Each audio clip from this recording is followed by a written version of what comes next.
give an energetic and warm welcome to the one and only Sandeep Maheshwari.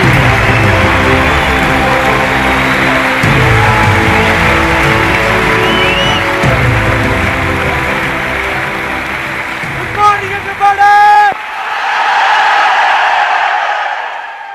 एक छोटी सी request है, excuse me, आप लोग जो आगे बैठे हुए हैं, स्टेज पे ना लाइट बहुत ज्यादा है, जिसकी वजह से मुझे पीछे तक दिख नहीं रहा है, तो आप एक बार चेक करके बताएंगे पूरा स्टेडियम खाली पड़ा है क्या?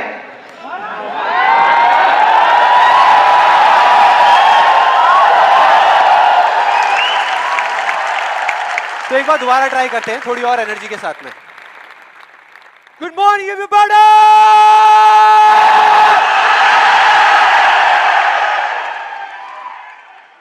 अब कुछ मजा आया. अब लग रहा है कि इस सेशन का नाम अनस्टॉपेबल है.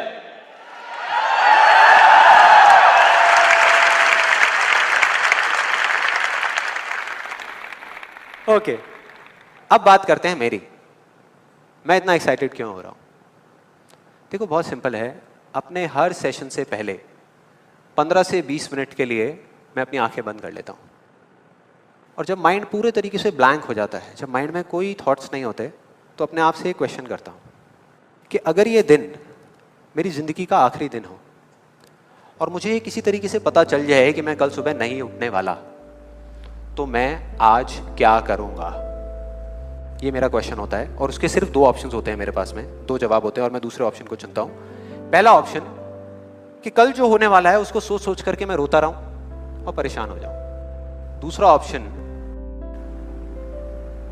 कि जो मेरे पास कुछ घंटे बचे हुए हैं ना, उसमें कुछ ऐसा कर जाऊं, कुछ भी, कि जानने के बावजूद भी कि मैं कल सुबह नहीं उठने वाला, फिर भी आज रात को चैन से सो सकूं, बढ़िया नींद आए.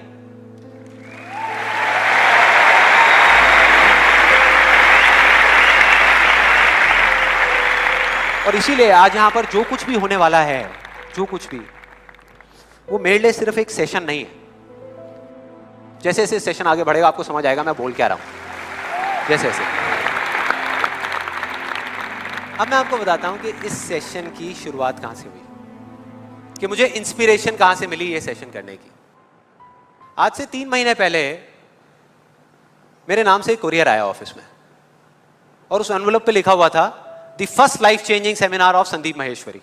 तो जब मैंने उसको देखा तो मुझे लगा किसी ने मजाक किया है, क्योंकि मुझे अच्छे तरीके से याद था कि जो मेरा फर्स्ट लाइफ चेंजिंग सेमिनार हुआ था वहां पे सिर्फ 20-25 लोग बैठे हुए थे एक छोटे से कमरे में, और किसी के हाथ में कोई कैमरा नहीं था. तो मेरे को लगा कि ऐसे ही किसी ने वो किया. लेकिन फिर पता नहीं मेरे मन में क्या आया, मैंने उस वीडियो को प्ले कर दिया, और जैसे ही मैंने वो वीडियो देखनी शुरू करी तो मेरे तोते उड़ गए. मैंने कहा यार, मतलब था मैं ही स्क्रीन के ऊपर, लेकिन लग मुझे ऐसा रहा था जैसे मैं किसी और को देख रहा हूं. और देखता रहा. जैसे ही वो वीडियो खत्म हुई, उसी टाइम मैंने ये ठान लिया, मैंने ये डिसाइड कर लिया कि अब चाहे कुछ भी हो जाए, अपनी लाइफ के इतने बड़े फेलियर को मैं अपने तक नहीं रखने वाला, इसको शेयर करूंगा पूरी दुनिया के साथ. और आप में से कुछ लोगों को याद भी होगा, मैं अपने इस एक्सपीरियंस के बारे में पहले भी आपको बता चुका हूं कि जब मैं पुणे के एक MBA कॉलेज में गया था और वहां जाकर के ब्लैंक हो गया था. याद है? कितने लोगों को याद है? याद है. तो तब मैंने आपको बताया तो था, लेकिन दिखाया नहीं था, क्योंकि मेरे पास में कुछ था ही नहीं आपको दिखाने के लिए, कोई वीडियो नहीं थी. तो आज मैं आपको दिखाने वाला हूं कि एग्जैक्टली तब क्या हुआ था. Okay, good afternoon everybody. Just call me Sandeep, don't call me sir. And just a few confessions before I start off this session. The first one is, please don't look at me like this with all these frowning faces, because that makes me nervous. And to be honest with you, this is the first time that I am speaking in front of so many people.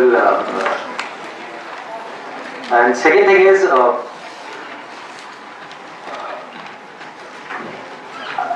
I will be not talking about the theory part of it. I'll actually focus more on the practical side of how I did whatever I did. Okay, the second confession, which I forgot, that is. To be honest with you, I can speak in English, but the problem is you may understand what I am talking about, but I won't be able to understand what I am talking about. So it's better if I talk in Hindi. So,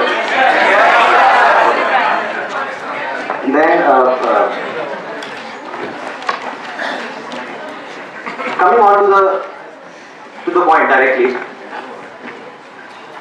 The secret of what I feel is of my success. I started my career, I think, at the age of 13, and okay, so I'll come on Hindi. So I'm sorry. Yeah, so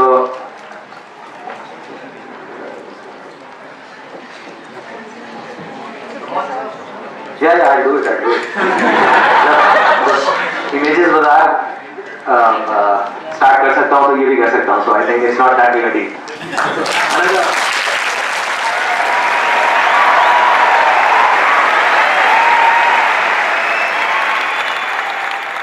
आपने देखा मेरी क्या हालत हुई थी.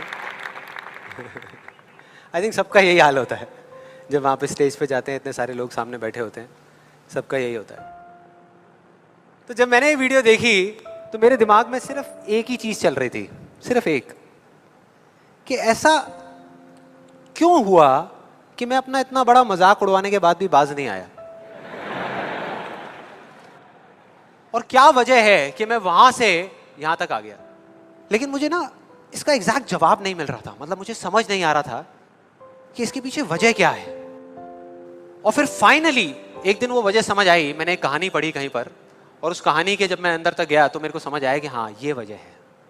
ये कहानी है दो बच्चों की जो एक गांव में रहते थे. उनमें से एक 6 साल का था और एक 10 साल का. दोनों बहुत अच्छे दोस्त थे, बिल्कुल शोले के जय और वीरू जैसे. दोनों हमेशा साथ साथ रहते, साथ साथ खेलते, साथ साथ खाते पीते, साथ साथ नहाते धोते. नहीं, धोते नहीं, ये थोड़ा ज़्यादा हो गया. तो एक दिन वो दोनों गांव से थोड़ा दूर निकल गए, और खेलते खेलते उनमें से जो बड़ा बच्चा था 10 साल वाला, वो एक कुएं में गिर गया और जोर जोर से चीखने चिल्लाने लग गया, क्योंकि उसको तैरना नहीं आता था. अब जो दूसरा बच्चा था छोटा सा 6 साल का, उसने अपने आसपास में देखा और उसको कोई नजर नहीं आया, उसको कोई नहीं दिखा जिसको कि वो बुला सके हेल्प के लिए. और फिर उसकी नजर पड़ी एक बाल्टी पे जिस पे एक रस्सी बंधी हुई थी. उसने एक सेकंड भी वेस्ट नहीं किया, उस बाल्टी को उठा करके कुएं में फेंक दिया और अपने दोस्त को बोला कि पकड़ ले इसको. उसके दोस्त ने पकड़ा और वो अपनी पूरी ताकत लगा करके पागलों की तरह उसको खींचने लगा. खींचता रहा, अपनी पूरी जान लगा दी उसने. छोटे से बच्चे ने, 6 साल के और 10 साल के बच्चे ने उस बाल्टी को पकड़ा हुआ था. खींचता रहा और तब तक नहीं रुका जब तक उसने अपने दोस्त को बचा नहीं लिया, जब तक वो बाहर नहीं आ गया. अब यहां तक तो ठीक था, यहां तक तो ये कहानी समझ आती है. लेकिन हुआ क्या कि जैसे ही ये दो बच्चे, जब दोनों एक हो गए, जब बाहर आए और आकर के गले मिल रहे, रो रहे और खुश हो रहे, एक तरफ से उनको डर भी लग रहा था. डर था कि अब गांव जाएंगे तो बहुत पिटाई होगी जब उनको बताएंगे कि ऐसे हम कुएं में गिर गए और ये सब चीजें हुई. लेकिन मजे की बात, ऐसा कुछ भी नहीं हुआ. वो जब गांव गए और जा करके उन्होंने अपने घर वालों को बताया, बाकी गांव वालों को बताया, तो किसी ने विश्वास नहीं किया, पूरे गांव वालों ने. और वो अपनी जगह बिल्कुल ठीक थे, क्योंकि उस बच्चे में इतनी ताकत भी नहीं थी कि वो एक बाल्टी पानी से भरी हुई वो उठा सके. तो इतने बड़े बच्चे को इतनी ऊपर खींचना तो बहुत दूर की बात है. लेकिन एक आदमी था उस गांव में, उसने विश्वास कर लिया. उनको सब रहीम चाचा कहते थे, उस गांव के सबसे समझदार बुजुर्गों में से एक. और सबको लगा कि यार ये कभी झूठ नहीं बोलते, अगर ये कह रहे हैं तो जरूर कोई ना कोई बात होगी, कोई ना कोई वजह होगी जिस वजह से ऐसा कह रहे हैं. और फिर सारे गांव वाले इकट्ठे होकर के उनके पास में गए और जा करके बोले कि देखो जी, हमें तो कुछ समझ आ नहीं रहा, आप ही बता दो कि ऐसा कैसे हो सकता है. तो उनको हंसी आ गई. वो बोले कि यार इसमें मैं क्या बताऊं, वो बच्चा बता तो रहा है उसने कैसे किया. बाल्टी को उठा करके कुएं में फेंका, उसके दोस्त ने बाल्टी को पकड़ा, उसने रस्सी को खींचा और अपने दोस्त को बचा लिया. तो आपको पता तो है उसने कैसे किया, बच्चा बता तो रहा है, इसमें मैं क्या बताऊं. तो सारे गांव वाले उनकी शक्ल देख रहे. फिर कुछ देर बाद वो बोले कि सवाल ये नहीं है कि वो छोटा सा बच्चा ये कैसे कर पाया, सवाल ये है कि वो ये क्यों कर पाया, कि उसके अंदर इतनी ताकत कहां से आई है. और बोले इसका सिर्फ एक जवाब है, सिर्फ एक, कि जिस वक्त उस बच्चे ने ये किया, उस टाइम पे उस जगह पर दूर दूर तक कोई नहीं था उस बच्चे को ये बताने वाला कि तू ये नहीं कर सकता.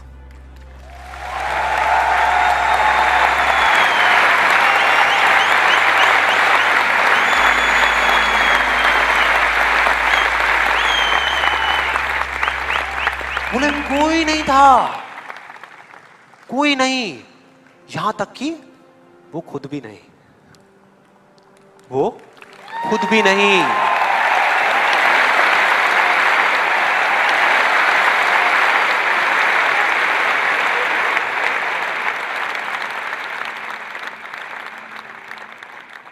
अब मैं आप लोगों से पूछता हूं कि अगर कुछ ऐसा हो जाए, अगर आपको भी उस बच्चे की तरह किसी की आवाज सुनाई ना दे जो आवाजें आपको रोकती है, ना किसी और की ना अपनी, तो क्या होगा? मजा आ जाएगा, राइट? उस बच्चे की तरह आपको भी कोई नहीं रोक पाएगा। You will be unstoppable, right? Yes और नो? यस और नो? यस और नो? थियोरेटिकली तो ये बात बहुत अच्छी लग रही है सुनने में, लेकिन अगर हम प्रैक्टिकली देखें तो सिर्फ यस बोलने से काम नहीं चलने वाला। ये आप सबको भी पता है और मुझे भी पता है। ये जो अनस्टॉपेबल बनने वाला काम है, उसके लिए क्या करना पड़ेगा? 2 दीवारें तोड़नी पड़ेंगी।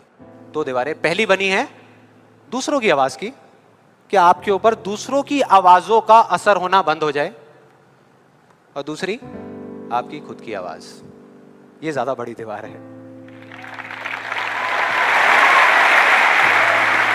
तो अब देखते हैं कि इस पहली दीवार को कैसे तोड़ना है।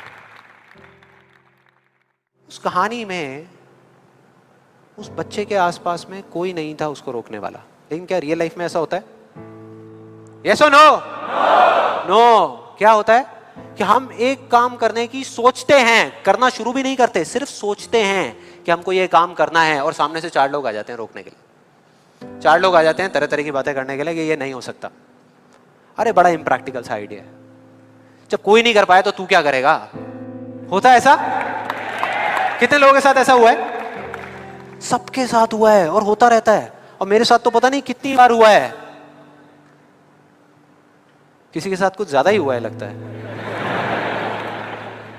लगता है उनको राह चलते भी, मेट्रो में भी कोई मिलता है, अबे तू नहीं कर पाएगा, चल।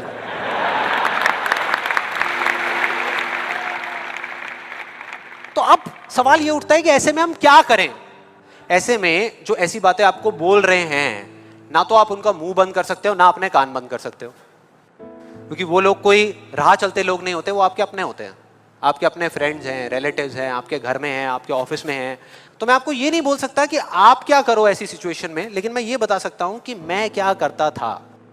जैसे ही कोई बोलता था मेरे को, या आज भी अगर बोलता है कि ये नहीं हो सकता या तू ये नहीं कर सकता, तो मैं ना चुप रहता हूं, ना उनसे लड़ता हूं।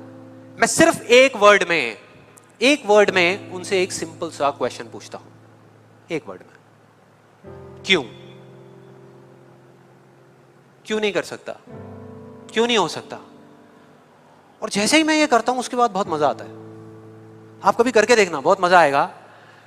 90% लोग ऐसे मिलेंगे आपको जिनके पास में इस क्यों का जवाब ही नहीं होगा। जवाब ही नहीं होगा। नहीं, वो सोच में पड़ जाते हैं। जैसे ही मैं पूछता ना क्यों, हाँ क्या, क्यों, ये कैसा सवाल है? तो ये है वो 90% लोग जिनके पास में कोई जवाब ही नहीं होता, या होता भी है तो वो इतना फनी होता है कि आप चाह करके भी अपने आप को हंसने से नहीं रोक पाओगे। जैसे एक बार मेरे साथ हुआ था, जब मैं करीबन आई थिंक 18 साल का था और मैंने नया नया फोटोग्राफी का कोर्स किया था। तो हमारे घर में एक छोटा सा फंक्शन चल रहा था, और वहाँ पर मैं अपनी मदर के साथ और फादर के साथ में खड़ा हुआ कुछ बातें कर रहा था। इतनी देर में एक सामने से आंटी आई और आकर के बोली, संदीप। हाँ जी आंटी। बेटे क्या नया चक्कर चल रहा है तेरा आजकल? मैं डर गया। मैं मन ही मन सोच रहा, मैंने कहा इनको कैसे पता लगा मेरे नए अफेयर के बारे में? मैं और ही चला गया। फिर मैंने उनको देखा और डरते डरते उनसे मैंने कहा कि भाई आंटी जी क्या मतलब, मैं कुछ समझा नहीं, कौन सा चक्कर,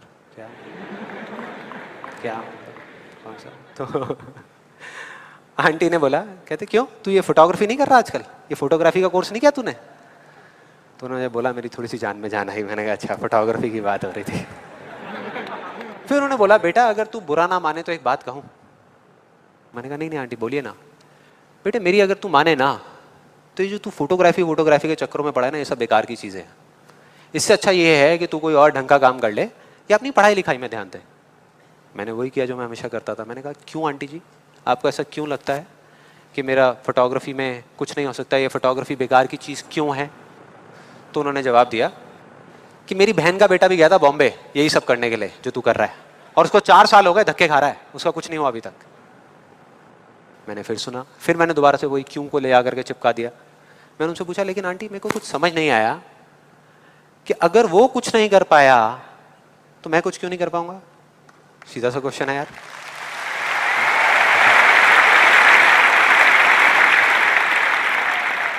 वो थोड़ी सी इरिटेट हो गई, लेकिन उसके बाद जो उन्होंने बोला उस दिन मेरा कम से कम 10 किलो खून बढ़ गया होगा हंसते हंसते।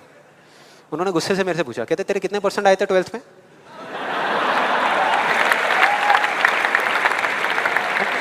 मतलब फोटोग्राफी से इसका कोई कनेक्शन नहीं है दूर दूर तक, लेकिन उनका ये सवाल था कितने % आए थे तेरे 12th में? मैंने कहा जी 85% आए थे। फिर उन्होंने एक अजीब सा एक्सप्रेशन दिया, मेरे को ऐसे देखा जैसे कि मेरे से बड़ा बेवकूफ़ इस पूरी दुनिया में कोई नहीं है, और बोली उसके 92% आए थे।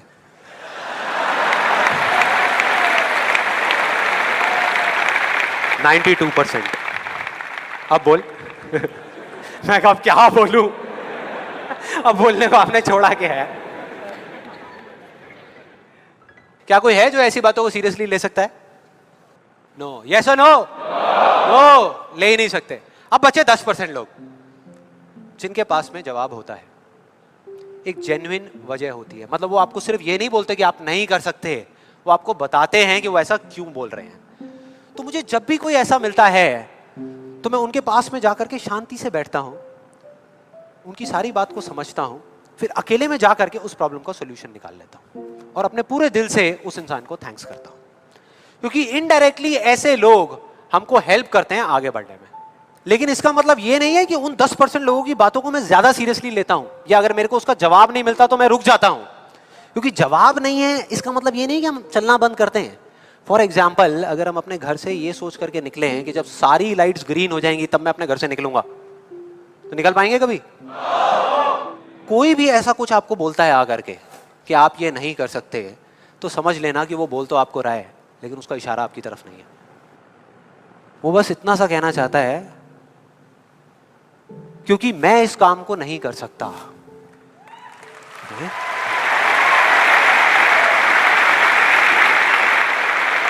वो बस इतना सा कहना चाहता है क्योंकि मैं इस काम को नहीं कर सकता, या मुझे नहीं पता कि इस काम को कैसे करना है, इसलिए मुझे लगता है कि इस पूरी दुनिया में कोई भी नहीं कर सकता।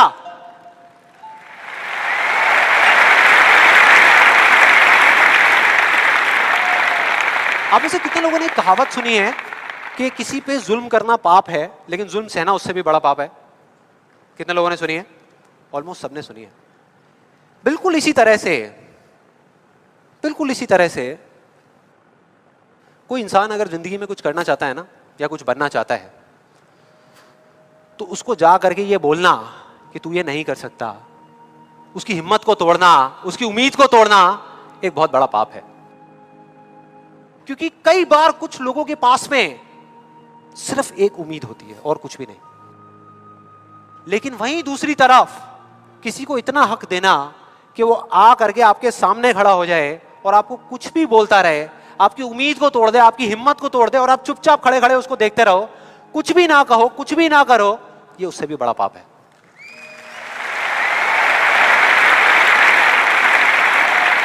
मतलब सिंपल है, ना हमें चुप रहना है ना किसी से लड़ना है, सिर्फ सवाल करना है क्यों, और फिर देखो उनके कैसे पत्ते खुलते हैं, फिर मजा आएगा। और जिस दिन आप लोगों को भी मेरी तरह ये बात समझ आ जाएगी ना, उस दिन आपके ऊपर ऐसी बातों का असर होना बंद हो जाएगा। मतलब कि उस दिन ये जो पहली दीवार है जिसकी मैंने बात करी थी वो अपने आप ही टूट जाएगी। उसके बाद इस पूरी दुनिया में किसी में दम नहीं होगा कि वो आपको आगे बढ़ने से रोक सके, सिवाय एक इंसान के। सिवाय एक इंसान के। कोई बताएगा कौन है वो? आप खुद। एग्जैक्टली, आप खुद। और यही है वो दूसरी दीवार, यही है वो दूसरी दीवार जो पहली वाली से कई गुना बड़ी है, कई गुना बड़ी है। आज से बहुत साल पहले मैंने कहानी सुनी थी जिसका एक बहुत बड़ा इंपैक्ट हुआ था मेरी लाइफ पे। ये कहानी है एक ऑफिस की और उसके एम्प्लॉइज की। एक बार एक ऑफिस में जितने भी एम्प्लॉयज सुबह सुबह जब ऑफिस आते हैं अपने अपने कैबिन में, तो उनकी डेस्क के ऊपर एक लेटर पड़ा होता है, एक लेटर रखा हुआ होता है, और उस लेटर में लिखा था कि वो इंसान, इस कंपनी का वो एम्प्लॉय जिसकी वजह से आपकी प्रमोशन नहीं हो रही थी या जिसकी वजह से आप आगे नहीं बढ़ पा रहे थे, उसकी डेथ हो गई, वो मर गया है। और अब अगर आप आखिरी बार उस एम्प्लॉय की शक्ल देखना चाहते हैं तो ये एड्रेस है, यहां पर अगले 1 घंटे में पहुंच जाइए। जैसे ही उस एड्रेस पे गए तो वहां पर एक कॉफिन पड़ा हुआ था।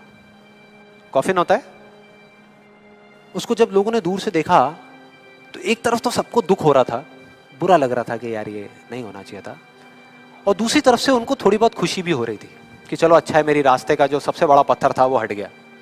लेकिन फिर एक एक करके जैसे ही वो लोग उस कॉफिन के पास गए और जा करके उन्होंने उस एम्प्लॉय की शक्ल देखी उस कॉफिन के अंदर, तो उन्हें खुद पे शर्म आने लगी, क्योंकि उस कॉफिन में कोई नहीं था, सिर्फ एक शीशा था, एक मिरर था जिसमें उनकी खुद की शक्ल दिख रही थी।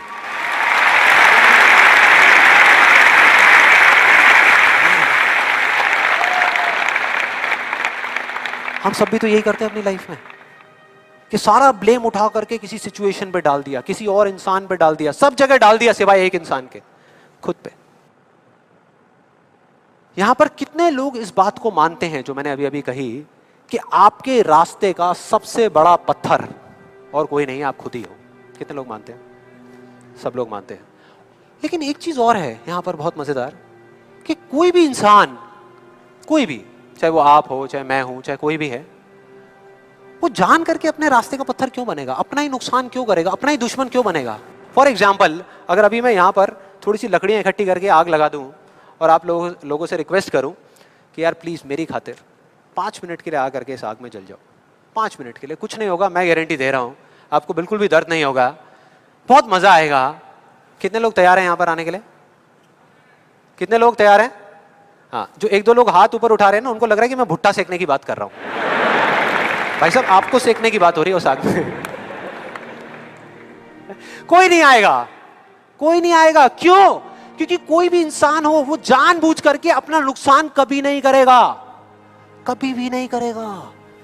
तो ये सवाल मेरे को पिछले कई महीनों से तंग कर रहा था, अंदर ही अंदर खा रहा था कि क्या फर्क होता है उन लोगों में जो जाने अनजाने अपने खुद के सबसे अच्छे दोस्त होते हैं और उनमें जो जाने अनजाने खुद के ही सबसे बड़े दुश्मन होते हैं। और फाइनली पिछले महीने मेरे को जवाब मिल गया, सब कुछ समझ आ गया कि क्या फर्क है। मैं रोज की तरह अपने घर के पास वाले एक पार्क में वॉक कर रहा था और एकदम से ही बहुत तेज बारिश शुरू हो गई, बारिश होने लगी एकदम तेज। तो मैंने इमीडिएटली अपने हाथ ऐसे रखे ताकि मेरे चश्मे पे पानी ना आए और जा करके सीधा एक शेड के नीचे चला गया। उसके कुछ सेकंड्स के अंदर अंदर उस शेड के नीचे और भी बहुत सारे लोग इकट्ठे हो गए। लोग तरह तरह की बातें कर रहे थे, मैं अपने आसपास में सुन रहा था। लेकिन मैंने एक चीज नोट करी कि ज्यादातर लोग, उनका ध्यान बारिश की तरफ नहीं था, बारिश की वजह से होने वाली जो प्रॉब्लम्स थी उसकी तरफ था। जैसे मेरे यहाँ पे थोड़ा सा आगे जाकर के 2 लड़के खड़े हुए थे, वो आपस में बात कर रहे थे कि भाई आज ट्रैफिक का बड़ा बुरा हाल होने वाला है, बारिश इतनी तेज हो रही है। तो वो इस तरीके की बातें कर रहे। एक वहाँ पे अंकल जी थे पीछे, वाइफ को बोल रहे थे कि भाई मैंने तेरे को पहले ही कहा था कि छाता रख ले, छाता रख ले, अब देख मैं ऑफिस के लिए लेट हो जाऊंगा। तो इस तरह की बातें हो रही थी, तरह तरह की। तभी मैंने एकदम से देखा कि सामने से, मतलब मैं यहाँ खड़ा हुआ था, मेरे यहाँ पे एक लड़का खड़ा हुआ था, मुझे अभी भी एग्जैक्ट याद है। वो लड़का इनफैक्ट वो काफ़ी बड़ा कैरेक्टर था, बहुत सीरियस, मतलब बहुत टेंशन में था वो। हुआ क्या था, उसकी जेब में एक नोट पड़ा हुआ था जो गीला हो गया था, 20 रुपए का। तो उसको हिला हिला करके सुखाई जा रहा है, उसको फूंक मार रहा है और ये सब चीज़ें। तो मैं पहले, मेरा ध्यान उसकी तरफ था, फिर मैंने जैसे ही उधर देखा तो उधर से एक आदमी आ रहा था शेड की तरफ। उसका भी एक हाथ ऐसे था, लेकिन दूसरे हाथ से उसने अपनी बच्ची का हाथ पकड़ा हुआ था, छोटी सी बच्ची, 4-5 साल की, बड़ी प्यारी बच्ची। फर्क ये था कि उस बच्ची का हाथ ऐसे नहीं था, उसका हाथ ऐसे था, ऐसे था। और वो बच्ची बड़ी प्यारी प्यारी हरकतें कर रही थी। मैंने देखा वहां से, ऐसे उसका हाथ था, बार बार उस पर पानी की बूंदें गिर रही, वो इकट्ठा कर रही और पी रही, इकट्ठा कर रही और पी रही, इकट्ठा कर रही और पी रही। तो जैसे ही वो शेड के पास आए, मैं थोड़ा सा साइड हो गया। तो इधर वो मेरे नोट सुखाने की मशीन थी,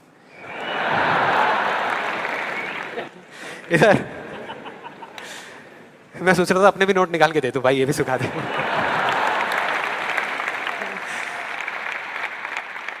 इधर वो बच्ची खड़ी हुई थी, वो छोटी सी प्यारी सी, और मेरा फिर पूरा ध्यान उस बच्ची की तरफ ही था, इतनी इतनी प्यारी बच्ची।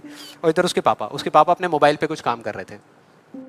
वो बच्ची को अभी भी चैन नहीं आया, शेड के नीचे आ गई, लेकिन अभी भी बार बार अपना हाथ बाहर निकाल के, एक हाथ से पापा को पकड़ा हुआ डर रही, दूसरे हाथ से ऐसे बाहर निकाल के बार बार पानी भर रही और पी रही।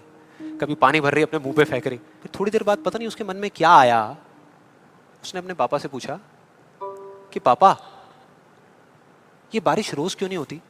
बड़ा अजीब सा क्वेश्चन था।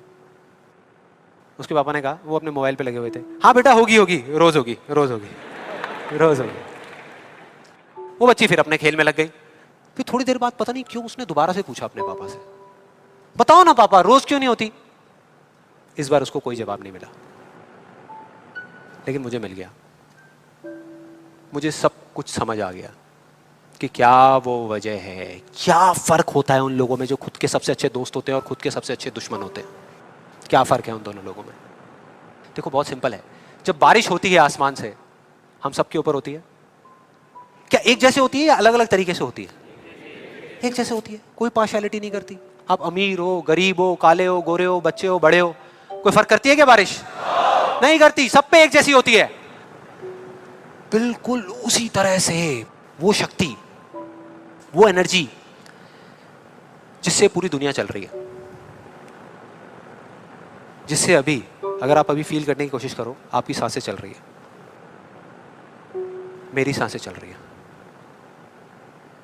जिस शक्ति में इतनी ताकत है कि अगर वो चाहे तो एक सेकंड में, एक सेकंड भी नहीं लगेगा, इस पूरी दुनिया को खत्म कर सकती है, और एक सेकंड के 1 करोड़वें हिस्से में इस दुनिया को दोबारा से बना भी सकती है। उसको आप साइंटिफिकली चाहे एनर्जी का नाम दे दो, चाहे स्पिरिचुअली भगवान कहो, आत्मा कहो, परमात्मा कहो, कुछ भी कहते रहो, उससे कोई फर्क नहीं पड़ता। और बिल्कुल उस बारिश की तरह उस शक्ति की भी बारिश हम सब पर होती रहती है, उस एनर्जी की भी बारिश होती रहती है, और सब पर एक जैसे होती है। फिर चाहे आप अमिताभ बच्चन हो, बिल गेट्स हो, कोई भी हो, कोई फर्क नहीं पड़ता। आप स्टेज पे खड़े हो या वहां बैठे हो, कोई फर्क नहीं पड़ता। तो फर्क क्या है? देखो बहुत सिंपल है, वही फर्क जो उस बारिश में था, जो मैंने नोट किया उस बच्ची के बीच में और औरों के बीच में। कुछ लोगों का हाथ ऐसे होता है और कुछ का ऐसे होता है, यही फर्क।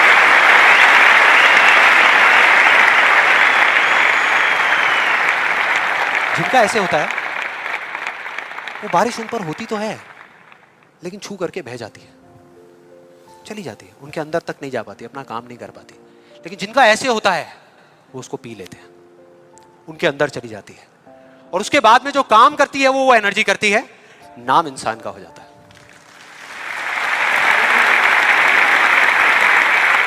नाम हो जाता है कि वो कर रहा है, वो कर रहा है, वो कर रहा है। अरे कौन कर रहा है? वही एनर्जी पीछे से काम कर रही है। हम क्या कर सकते हैं? अगर मैं आपको कहूं कि हमारी बॉडी के जितने भी फंक्शंस हैं उसमें से 99% फंक्शन से ज्यादा ऐसे हैं, डाइजेशन से लेकर के, ब्रीदिंग से लेकर के, ये सारी चीजें जो हम कंट्रोल नहीं करते, जो हमारे कंट्रोल में है ही नहीं। 1% चीजें हम कंट्रोल करते हैं और 100% क्रेडिट ले जाते हैं। और अब मजे की बात पता है क्या है? सबसे मजेदार बात कि यहां पर हम जितने भी लोग बैठे हुए हैं ना, हम सबको पता है कि अगर हमारे हाथ अभी ऐसे हैं तो ऐसे कैसे लाने हैं, क्योंकि बचपन में हम सबके बाय डिफॉल्ट हाथ ऐसे ही थे, सबके। फिर धीरे धीरे कुछ लोगों के यहां चले गए, कुछ के यहीं रह गए। जिनके यहां रह गए उनको हम सक्सेसफुल बोलते हैं, जिनके यहां चले गए उनको हम फेलियर्स बोलते हैं, अलग अलग फील्ड्स में। तो कोई बताएगा कि ऐसा क्या था जो बचपन में हम एक दिन में हजारों बार करते थे और अब हजारों दिनों में एक बार भी नहीं करते? याद करो वो बच्ची क्या कर रही थी उस पार्क में, बार बार क्या कर रही थी? एग्जैक्टली क्वेश्चन पूछ रही थी, मतलब कि सवाल कर रही थी। Let's give a big hand for her.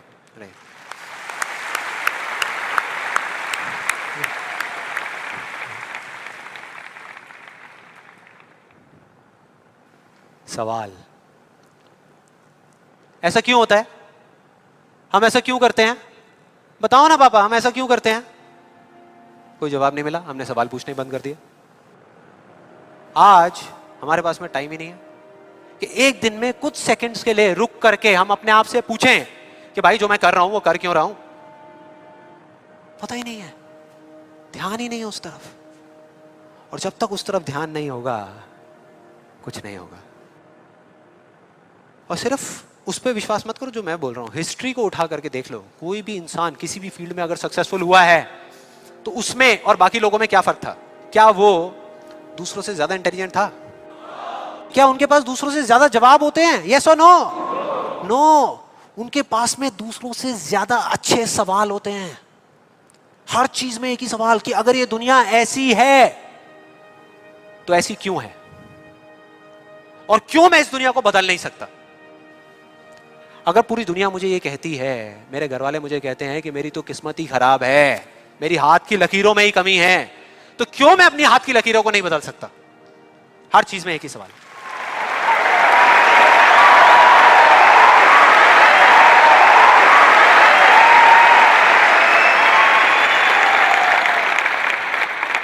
और दूसरी तरफ किसी फेलियर के पास चले जाओ, उनके पास आपको सिर्फ जवाब मिलेंगे, सवाल एक भी नहीं। सिर्फ एक्सक्यूजेस मिलेंगे, सिर्फ बहाने मिलेंगे, बस। सवाल पूछ ही नहीं रहे तो जवाब मिलेगा कहां से? कहां से मिलेगा? मिल ही नहीं सकता। तो मैं क्या कह रहा हूं कि लाइफ में आप जो कुछ भी कर रहे हो, जो भी, उससे कोई फर्क नहीं पड़ता, लेकिन अगर आपके पास में इस क्यों का बिल्कुल क्लियर जवाब है तो उस काम को आप पूरे विश्वास के साथ कर रहे हो। और अगर इस क्यों का जवाब ही नहीं है तो आप सिर्फ उस काम को अंधविश्वास पे कर रहे हो, जो आज नहीं तो कल टूटेगा ही टूटेगा। फॉर एग्जाम्पल, मैं आपको एक रियल लाइफ एग्जाम्पल से बताता हूं। क्या कभी आप लोगों के साथ ऐसा कुछ हुआ है कि घर में कोई बड़ा सा फंक्शन चल रहा हो, जैसे किसी की शादी हो रही हो और वहां पे कोई रिलेटिव बीमार हो गया? हुआ है? कितने लोगों के साथ हुआ है ऐसा? हुआ है। तो ऐसे में क्या होता है? क्या होता है? जैसे ही एक किसी की तबीयत खराब होती है तो बाकी लोग क्या करते हैं? डॉक्टर बन जाते हैं, अपनी अपनी राय देते हैं आकर के।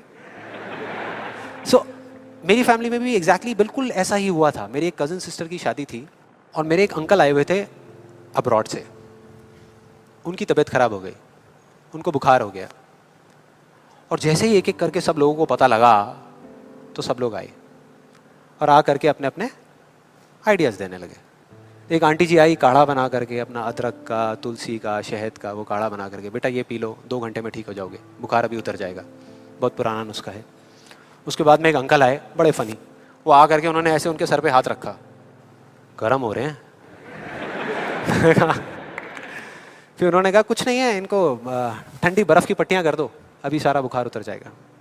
ऐसे सब तरह तरह के लोग आ रहे थे, तरह तरह के, और अपने अपने आइडियाज दे रहे थे। सबको पूरा विश्वास था कि ये करने से वो ठीक हो जाएंगे, उनका बुखार उतर जाएगा। लेकिन इसका बिल्कुल उल्टा हुआ। अगले दिन सुबह उनका बुखार कम होने की बजाय और बढ़ गया, तेज हो गया। और अब ऐसे में बड़ा मजा आता है कि जो लोग जितना ज्यादा कॉन्फिडेंट थे ना अपने नुस्खे को लेकर के, वो उतना ही पीछे हट गए। उनका जवाब था कि भाई मैं तो कल ही कह रही थी कि डॉक्टर को बुला लो, किसी ने मेरी सुनी नहीं।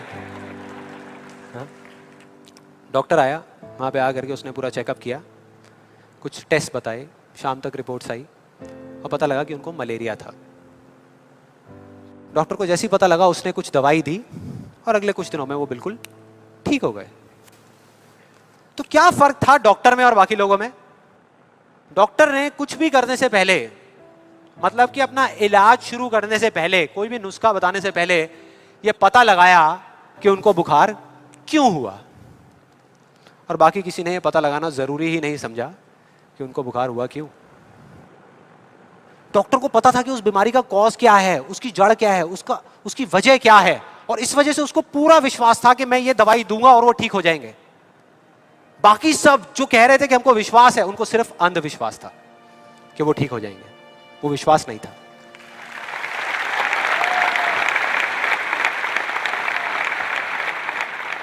इन दोनों के बीच में ना इतना एक बिल्कुल पतली सी लाइन का फर्क होता है, विश्वास में और अंधविश्वास में, जिस वजह से बहुत बार हम अपने अंधविश्वास को विश्वास का नाम दे देते हैं। और इसका आज की डेट में सबसे बड़ा एग्जाम्पल, सबसे बड़ा, वो है लॉ ऑफ अट्रैक्शन। सुना है यहां पे? कितने लोगों ने सुना है लॉ ऑफ अट्रैक्शन के बारे में? ऑलमोस्ट सबने सुना है। अब ये बहुत मजेदार है, लॉ ऑफ अट्रैक्शन। मुझे बहुत लोग मिल चुके हैं, मतलब काफी लोग मिले हैं जो आ करके मुझसे पूछते हैं कि भाई आपके हिसाब से आपको क्या लगता है कि लॉ ऑफ अट्रैक्शन काम करता है या नहीं करता? तो मेरा सिंपल सा जवाब होता है कि अगर आप मेरा जवाब चाहते हो तो जवाब है हाँ, कि ये काम करता है। साइंटिफिकली जिसको हम बोलते हैं law of cause and effect, और स्पिरिचुअली जिसको बोलते हैं लॉ ऑफ कर्मा, ये उसके ऊपर बेस्ड है। तो इसमें कोई शक नहीं है कि ये काम करता है, लेकिन वैसे नहीं जैसे कि कुछ लोग अपनी बुक्स के थ्रू और वीडियोस के थ्रू इसके बारे में बता रहे हैं, वैसे नहीं। आप में से कितने लोगों ने वीडियो देखी है? बहुत सारे लोगों ने देखी है, तो आप शायद समझ जाएंगे। बाकी लोगों के लिए मैं थोड़ी एक्टिंग करके दिखाता हूँ, अपना वो थोड़ा फिरंगी स्टाइल में, वो जो डबिंग करके बोलते हैं ना, ये बिल्कुल एक अलादीन के चिराग जैसा है।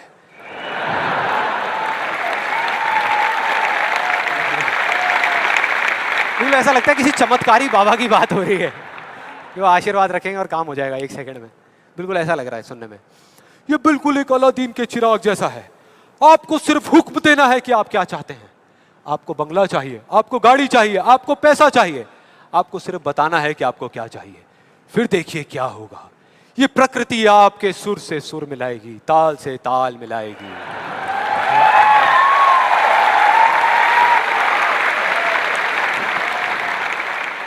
और उसके बाद बड़ा मजा आता है। एक बंदा आता है वहां पे उस वीडियो में, वो आकर के कहता है, अच्छा इतना आसान है, तो मैं 3 लड़कियों के साथ डेट पे जाना चाहता हूं। 3 लड़कियों के साथ। और उसको बोलते हैं, उसको जवाब मिलता है उस लॉ ऑफ अट्रैक्शन वाले लोगों से, आपको कुछ भी नहीं करना, आपको सिर्फ एक पेंटिंग बनानी है। अपनी एक पेंटिंग बनाइए जिसमें आप बैठे हैं और साथ में 3 लड़कियां बैठी है, और फिर देखिए क्या होता है। वो बंदा पेंटिंग बनाता है। उसके कुछ दिन बाद किसी चमत्कार की वजह से वो लड़का एक पार्क में बैठा होता है, उसके आसपास में 3 लड़कियां बैठी होती हैं, और उसमें से एक लड़की उसको अंगूर खिला रही होती है। भाई क्या है ये? क्या है ये? अगर मजाक नहीं है तो आप में से कितने लोगों ने ये ट्राई किया? मैं लॉ ऑफ अट्रैक्शन की बात कर रहा हूं, 3 लड़कियों के साथ डेट पे जाने की बात नहीं कर रहा। ऐसे पता नहीं कितने एग्जाम्पल्स हैं उस बुक में, उस वीडियोस में। एक सबसे फनी एग्जाम्पल जो बहुत लोग ट्राई कर रहे हैं, आई एम श्योर यहाँ पे भी बहुत लोगों ने ट्राई किया होगा, कार पार्किंग का। उसमें एक आदमी बोलता है, मैं जब अपने घर से निकलता हूँ तो मैं सोचता हूँ कि वो गाड़ी की जो पार्किंग है वो मेरे लिए खाली पड़ी होगी, और मैं जैसे ही जाता हूँ वो पार्किंग मेरे लिए खाली पड़ी होती है, और मैं जा करके अपनी गाड़ी लगा देता हूँ। क्या कमाल है यार। देखो कई बार मुझे 1-2 मिनट वेट भी करना पड़ता है, लेकिन फिर वो जगह अपने आप मेरे लिए खाली हो जाती है। मैं क्या करता हूं, मैं सिर्फ सोचता हूं वो जगह मेरे लिए खाली। कमाल है यार। हाँ, बढ़िया लग रहा है ना सुनने में, अच्छा लगता है। ये सारी बातें सबको अच्छी लगती है, किसको नहीं लगेंगी? सच बताऊं, मुझे भी अच्छी लगेंगी सुनने में। बुरी किसको लगेगी? कि सोचना शुरू कर दो और गाड़ियों की पार्किंग मिलनी शुरू हो जाएगी। ये आई एम श्योर बहुत लोगों ने ट्राई किया होगा। कितने लोगों ने ट्राई किया है? आपके हिसाब से काम करता है ये? अच्छा, एक सवाल है, हमेशा करता है या कभी कभी करता है? कभी कभी करता है। लेकिन फिर वो एक लॉ कैसे हुआ? लॉ उसे कहते हैं जो एक ही कंडीशन में अगर सेम कॉज हो तो उसका सेम इफेक्ट आना चाहिए, उसको लॉ कहते हैं। सिंपल है भैया। अगर कंडीशन सेम है, आप एक ही जमीन पे 2 बीज बोओगे आम के, तो दोनों आम के पेड़ ही बनेंगे, एक एप्पल का पेड़ नहीं बन सकता। सीधा सा फंडा है। तो इसका मतलब कहीं ना कहीं कुछ कंफ्यूजन है, कुछ गड़बड़ है। तो मैं एक बहुत बड़ा यहाँ पर एक कमिटमेंट करने वाला हूँ, एक बहुत बड़ा चैलेंज करने वाला हूँ इन वीडियोस के अंदर। मेरा ओपन चैलेंज है उन लोगों को जिन्होंने ये बुक लिखी है और जिन्होंने वीडियोस बनाई है, क्योंकि उनसे ज़्यादा कौन जानता है इस लॉ के बारे में। वो जानते हैं कि वो क्या कह रहे हैं, वो समझते हैं कि वो क्या कह रहे हैं। तो मेरा ओपन चैलेंज है कि हम एक शर्त लगाते हैं, इस दुनिया में कहीं पर भी एक पार्किंग लॉट चूज करेंगे जो थोड़ा सा बिजी रहता हो, और वहां पर वो एक स्पॉट आइडेंटिफाई करेंगे, पार्किंग का स्पॉट, और अपने लॉ ऑफ अट्रैक्शन की पूरी पावर लगाएंगे। लगा सकते हैं, क्या दिक्कत है? सोचना ही तो है। सोचते रहेंगे, फील करते रहेंगे, मेरे को ये जगह मिलेगी मिलेगी मिलेगी। करो। जिस दिन उनको वो जगह मिल गई, मेरा एक कमिटमेंट है और मैं ये ओपन चैलेंज कर रहा हूं, उनको मैं 1 लाख रुपए दूंगा। और जिस दिन नहीं मिली, उन्हें मुझे सिर्फ 10,000 रुपए देने हैं। सिर्फ 10,000 रुपए, मतलब 1 का 10। कुछ लोगों का दिमाग चलना शुरू हो गया, अबे ये बढ़िया यार, मैं जा रहा हूं। मैं आ रहा हूं इस चैलेंज के लिए। कितने लोगों को लगता है कि वो आएंगे, इस चैलेंज को एक्सेप्ट करेंगे? कितने लोगों को लगता है? नहीं आएंगे। वो नहीं आएंगे, वो आ ही नहीं सकते, क्योंकि उन्हें भी पता है कि सच क्या है और झूठ क्या है। वो सब अच्छे तरीके से इस बात को जानते हैं, क्योंकि मैं जिस लॉ के बेसिस पे बात कर रहा हूं, मैं कोई थियोरेटिकल कॉन्सेप्चुअल बात नहीं कर रहा, मैं बात कर रहा हूं लॉ ऑफ प्रोबेबिलिटी के बेस पे, जिसके बेस पे इस दुनिया के सारे कैसीनोस चल रहे हैं। एक बिजी पार्किंग है 100 गाड़ियों की, उनको उस स्पॉट पे पार्किंग मिलने की प्रोबेबिलिटी क्या है? 1:100 एग्जैक्टली, 1%। उनको नहीं मिलने की क्या है? 99:100। मतलब यहां पर एक बहुत बड़ा मैसेज है, जरूरी नहीं है जो बातें सुनने में अच्छी लग रही है वो एक्चुअल में अच्छी हो। यहां किसी ने बैंक लोन लिया हुआ है? किसी ने कोई बैंक लोन लिया हुआ है? हाँ, तो जो आपने बैंक लोन लिया हुआ है, आपकी मंथली EMI जाती होंगी बैंक को, इंस्टॉलमेंट जाती होंगी, जाती हैं। तो अब मैं आपको 2 ऑप्शंस देने वाला हूं, 2 ऑप्शंस, आप बताना आपको सुनने में कौन सा ऑप्शन ज्यादा अच्छा लग रहा है। पहला ऑप्शन कि आप जो काम कर रहे हो उसको पूरा दिल से करो, दिन रात करो, खूब काम करके जो आप पैसा कमाते हो उससे वो इंस्टॉलमेंट्स पे कर दो। दूसरा ऑप्शन है कि आपको ये सोचना है कि बैंक अपना जो लोन है वो माफ कर देगा और अपना पैसा वापस मांगना बंद कर देगा, और रातों रात कहीं से आपके कोई दूर के अंकल आपको 25-25 हजार रुपए महीने के चेक भेजना शुरू कर देंगे। कौन सा ऑप्शन ज्यादा अच्छा लग रहा है सुनने में, पहला या दूसरा? दूसरा। यही वजह है, इसी वजह से ये सब हो रहा है। वो जो झूठ बोल रहे हैं ना, उनकी कोई गलती नहीं है, वो ही बोल रहे हैं जो लोग सुनना चाहते हैं, और वो नहीं जो सच है, क्योंकि सच बहुत कम लोग सुनना चाहते हैं। इस वजह से सारी चीजें हो रही हैं।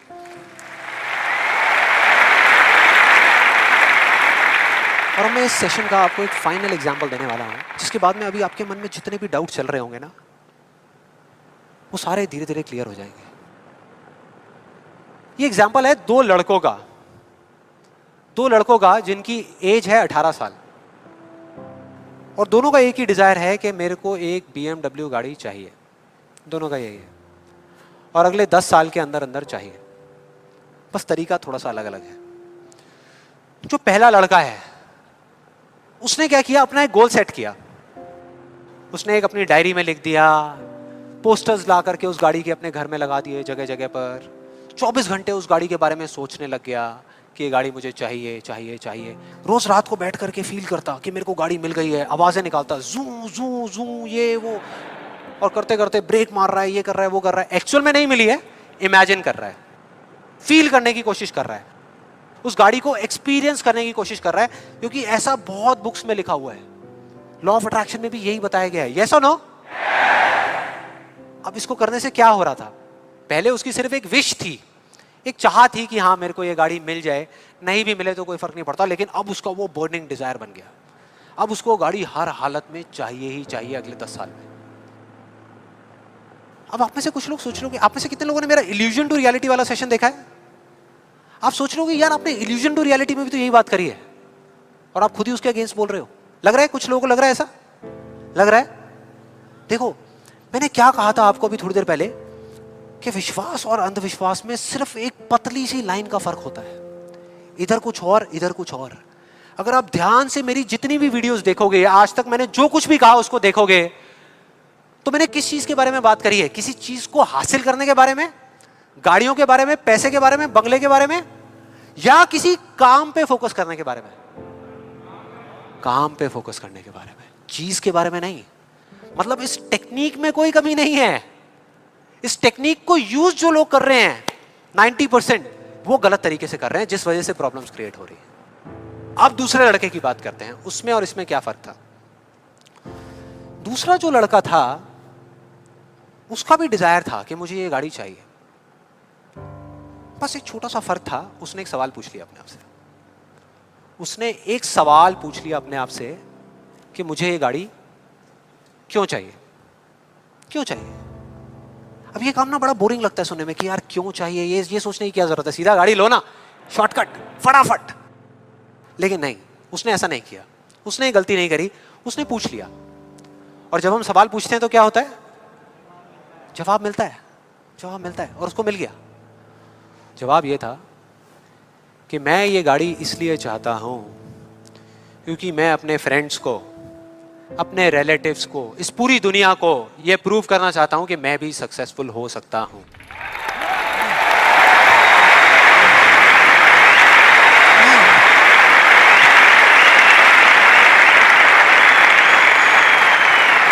तो उसको जवाब मिल गया कि मैं ये इसलिए चाहता हूं क्योंकि मैं प्रूव करना चाहता हूं। फिर उसने दोबारा सवाल किया कि क्यों, मैं क्यों अपने आसपास वालों को, इस पूरी दुनिया को ये प्रूव करना चाहता हूं, क्यों करना चाहता हूं?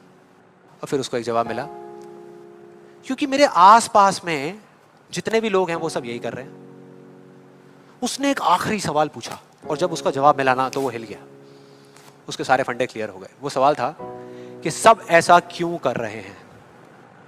और उसको जवाब मिला, सब ऐसा इसलिए कर रहे हैं क्योंकि सब ऐसा ही कर रहे हैं।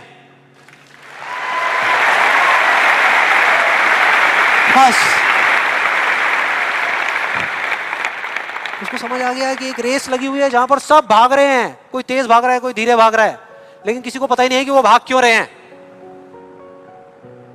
और जैसे ही उसको ये समझ आया, उसको ये जवाब मिला, तो उसको ये तो नहीं पता था कि मैं अब क्या करने वाला हूं, लेकिन उसको ये समझ आ गया कि मुझे क्या नहीं करना।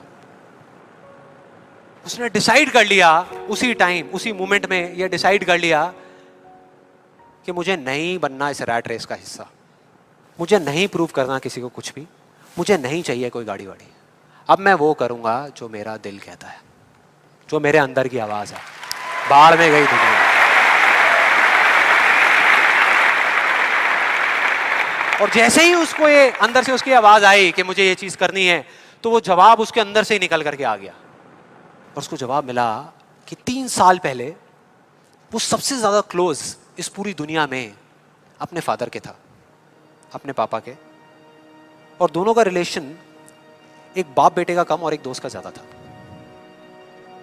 उसके पापा की एक छोटी सी हैंडीक्राफ्ट की दुकान थी दिल्ली में, और वो क्या करते थे, छोटे छोटे गांव में जाते और जा करके वहां के कारीगरों से कुछ सामान लेकर के आते और अपनी दुकान में बेचते।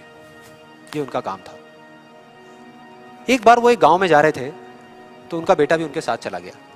ये लड़का उनके साथ चला गया क्योंकि उसकी छुट्टियां चल रही थी।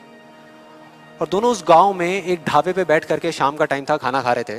खाते खाते एकदम से उसके फादर के यहाँ पे दर्द उठा, लेफ्ट साइड में दर्द होना शुरू हो गया। और उस लड़के ने 1 सेकंड भी नहीं लगाया, फटाफट से अपने फादर को लेकर के एक पास के हॉस्पिटल में चला गया। वहां जाकर के जो डॉक्टर्स थे उस गांव के हॉस्पिटल के, उन्होंने कहा कि आप इनको जल्दी से जल्दी किसी बड़े हॉस्पिटल में ले जाओ, टाइम नहीं है। लेकिन वो बड़ा हॉस्पिटल उस गांव से 3 घंटे की दूरी पे था। और जब वो वहां पहुंचा और उसके फादर को इमरजेंसी वार्ड में लेकर के गए, तब तक सब ठीक था। लेकिन उसके 10 मिनट बाद डॉक्टर्स आए और आकर के उन्होंने बोला, वी आर सॉरी, अगर आप 15 मिनट पहले आ जाते तो हम कुछ कर सकते थे। 15 मिनट पहले। अब जैसे ही इस लड़के के साथ ये हुआ था तो बिल्कुल सुन्न हो गया था, मुंह से एक वर्ड बाहर नहीं आ रहा था। उसको समझ ही नहीं आ रहा था कि मैं क्या बोलूं, क्या सोचूं। उसने ऐसा कुछ सोचा ही नहीं था, एकदम से हो गया, एकदम से हो गया।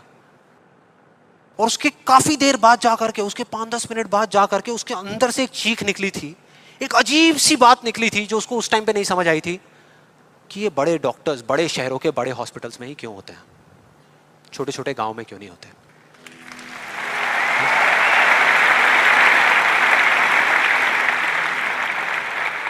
उस टाइम उसको नहीं समझ आया, आज समझ आ गया। उसको समझ आ गया कि मेरे साथ ऐसा क्यों हुआ था, जिससे कि मैं एक डॉक्टर बनूं और जा करके छोटे छोटे हॉस्पिटल्स में काम करूं, ना कि एक गाड़ी खरीदूं।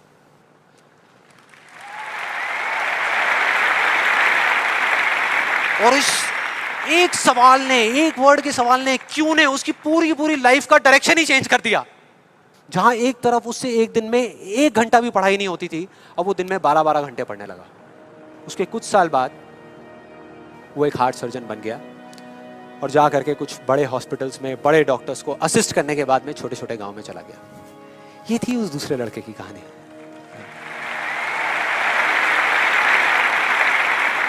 दस साल हो गए हैं, तब दोनों 18 साल के थे, आज दोनों 28 साल के हो चुके हैं। लेकिन क्या दोनों की लाइफ में थोड़ा बहुत फर्क होगा? एक बार देखते हैं एग्जैक्टली कि क्या फर्क होगा। जो पहला लड़का था उसने इस लॉ को पूरे विश्वास के साथ प्रैक्टिस किया, लॉ ऑफ अट्रैक्शन को पूरे विश्वास के साथ कि ये काम करता है, करेगा करेगा, इतने लोग बोल रहे हैं, गलत थोड़ी होंगे, पूरी दुनिया बोल रही है कि ये काम करता है। उसने किया, लेकिन फ्यूचर किसी के हाथ में नहीं है ना, उसको नहीं मिला, उसको वो गाड़ी नहीं मिली। क्या होगा उसके साथ में? क्या होगा? खुश रहेगा? टूट जाएगा, पागल हो जाएगा, बिखर जाएगा, समझ ही नहीं आएगा कि हो क्या रहा है मेरे साथ में। यह है एक सिचुएशन। दूसरी सिचुएशन कि उसको BMW गाड़ी नहीं मिली, लेकिन होंडा सिटी मिल गई। अब क्या होगा? खुश रहेगा? रह ही नहीं सकता, रह ही नहीं सकता, क्योंकि ये गोल सेटिंग करके और ये सब करके उसने अपने डिजायर को बढ़ा लिया, अपने अंधविश्वास को इतना बढ़ा लिया कि अब उसको वो ही गाड़ी चाहिए और किसी गाड़ी से उसका काम ही नहीं चलने वाला। जबकि अगर दूसरे एंगल से देखा जाए तो एक 28 साल के लड़के के लिए जो मिडिल क्लास बैकग्राउंड से बिलोंग करता है, अपने पैसों की एक होंडा सिटी गाड़ी खरीदना भी बहुत बड़ी बात होती है, राइट? बहुत बड़ी बात होती है। अब तीसरी सिचुएशन ये बहुत इंटरेस्टिंग है। मान लो 10 साल में एक चमत्कार हुआ, उसने कई तरह के काम करे और उसको BMW गाड़ी मिल गई। अब क्या होगा? खुश रहेगा? सेटिस्फाइड हो जाएगा अपनी लाइफ से, बैठ जाएगा आराम से, हाँ, मिल गई, यही तो चाहिए था, मिल गया, हो गया काम, लाइफ बढ़िया हो जाएगी उसकी।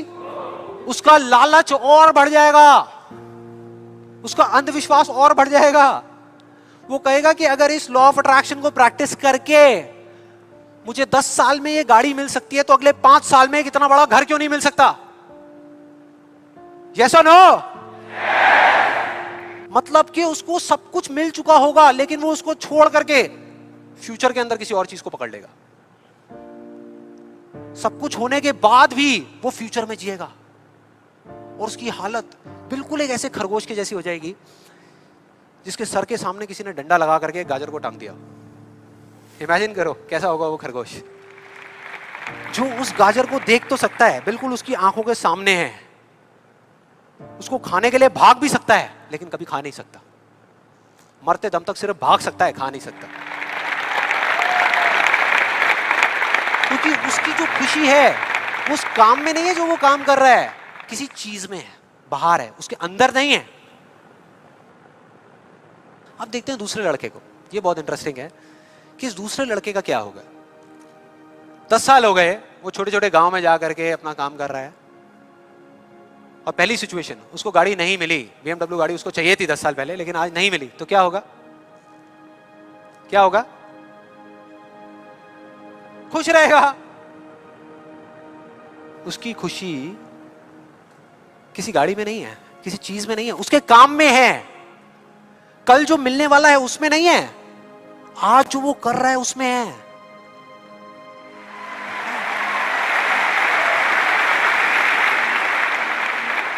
दूसरी सिचुएशन, उसको BMW नहीं मिली, होंडा सिटी मिल गई। तो क्या होगा?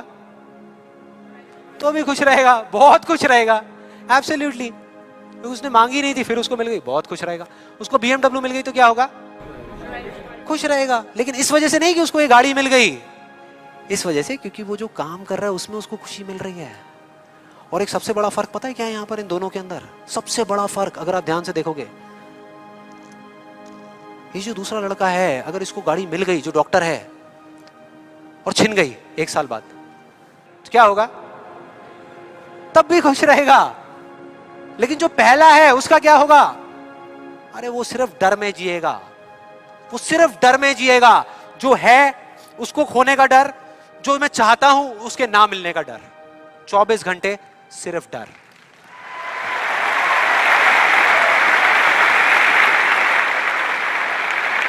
डर ही डर। सब कुछ होगा उसके पास में, लेकिन फिर भी अंदर से डरा हुआ होगा, यार कोई मेरी ये गाड़ी ले ना ले, अरे कोई इस पे स्क्रैच ना मार दे। स्क्रैच के पीछे मैं सुन रहा हूं आजकल मर्डर्स हो रहे हैं कि तूने मेरी गाड़ी पे स्क्रैच कैसे मार दिया, ले धाड़, खत्म। क्या हो रहा है भाई?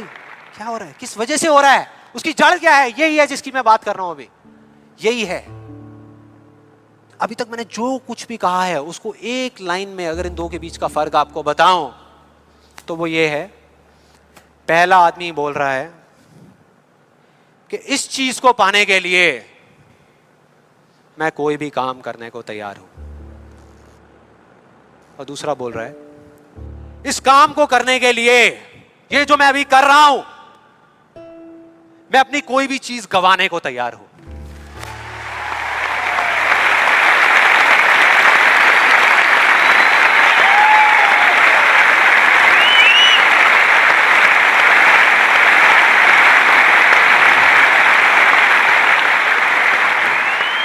एक की जिंदगी का मकसद है, जो पहला है पाना, हासिल करना, उस चीज पे कब्जा करना किसी भी तरीके से, बस वो चीज मेरे हाथ में आ जाए। फिर चाहे इसके लिए उसको धर्म के रास्ते पे चलना पड़े या अधर्म के, वो चलेगा। उसको सही काम करना पड़े या गलत करना पड़े, वो करेगा। लेकिन दूसरा, उसके लिए अपने अंदर की आवाज को सुन करके, अपने अंदर की मतलब कि अपने दिल की आवाज को सुन करके किया गया कर्म ही इस दुनिया का सबसे बड़ा धर्म है।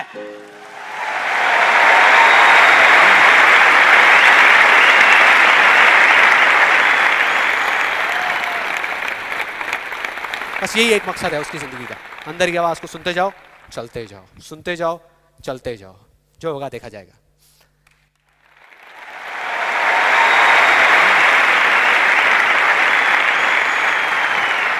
और इस गलत फहमी में मत रहना कि जो पहला है उसको दूसरे से ज्यादा मिलेगा। ये सोचना भी मत। जो पहला है ना, उसको चाहे कितना भी मिल जाए, कितनी भी चीजें मिल जाए, कितना भी कुछ हो उसके पास में, लेकिन उसमें और एक भिखारी में कोई फर्क नहीं है, कोई फर्क नहीं है। दोनों का सिर्फ एक काम है, मांगना, मांगना। तो अगर उसको मिला भी, पहले वाले को अगर मिला भी, तो बस इतना ही मिलेगा जितना वो मांग सकता है या जहां तक वो सोच सकता है, उससे ज्यादा नहीं मिल सकता। लेकिन जो दूसरा है, उसको जिस दिन मिलना शुरू होगा ना, बिना कुछ मांगे, बिना मांगे, वो इतना होगा, इतना होगा जितना वो खुद तो क्या, इस पूरी दुनिया में कोई सपने में भी नहीं सोच सकता, सपने में भी नहीं सोच सकता।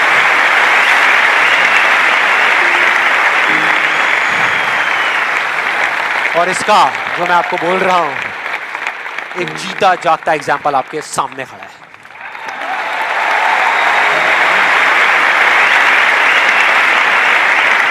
और जिस दिन आपने भी मेरी तरह इस रास्ते पे चलना शुरू कर दिया, तो वो दिन दूर नहीं है जब आपके पास सब कुछ होगा, आपके आस पास में जो आपको चाहिए उससे बहुत ज्यादा होगा, सब कुछ होगा, लेकिन फिर भी अपना कुछ भी खोने का डर नहीं होगा। चला जाए, चला जाए, चला जाए, ये जाए, वो जाए, कुछ भी जाए, कोई डर नहीं है। और ये डर नाम की दीमक है ना, जो लोगों की आंखों में दिखती है, जो अंदर ही अंदर लोगों को खोखला कर रही है, वो आपके अंदर जाना तो दूर, आपको छू भी नहीं पाएगी, छू भी नहीं पाएगी। You'll be fearless! ना जीने का लालच, ना मरने का डर। जो करोगे यहां से करोगे।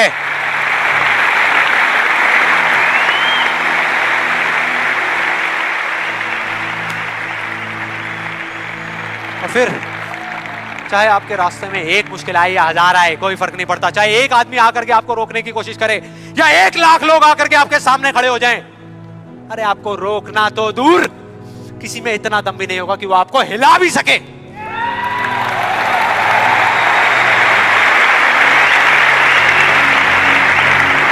क्योंकि उस दिन आप पर खुद उसका हाथ होगा।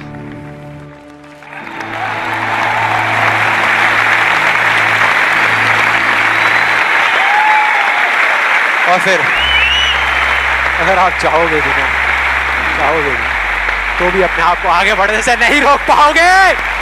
You'll be unstoppable! You will be unstoppable!